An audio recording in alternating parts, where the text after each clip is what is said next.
What's up guys, Mets Kuya and welcome sa panibagong video. So mag-quick unboxing naman tayo ng panibagong shoe.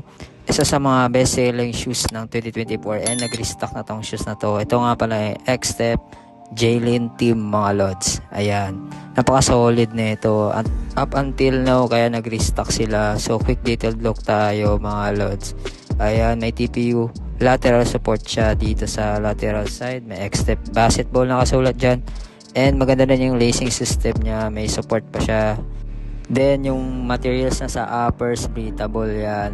Engineered mesh mga lods. Dito sa toe box yan, maka-breathable yan. Double layered mesh material, tapos synthetic material din mga lods. Ayan, sa buong upper yan.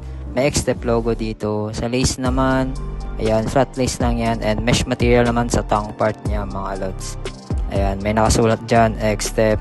Sakto lang naman yung kapal na dito sa tongue part mga lods. Ayan, sakto lang.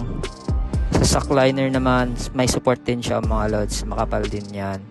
Ayan, good for indoor-outdoor courts yan mga lods And dito naman sa back heel, may pull tab siya. Dito naman sa medial side, same lang din mga lods. Ayan, breathable mesh uppers, synthetic materials. Ayan, engineered mesh, tapos yung midsole niya mga lods, feather foam ang ginamit dyan, kaya bouncy yan, good for impact protection yan mga lods sa mga jumping stops. Ayan, sa back heel naman may design siya dyan na mga lightning. Ayan, okay din yung support niya mga lods. Ayan, may TPU lateral support. Sa traction naman tayo mga lods. Ayan, herringbone traction pattern yan mga lods. Hard rubber materials, kaya good for indoor-outdoor courts yan.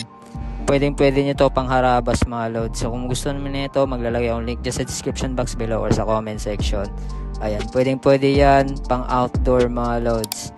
Ayan, napakakapal ng grooves yan, napakalalim. So ayun, yun lang sa quick detailed look. Maglalagay akong link dyan sa description box. Tara, on fit na natin, let's go.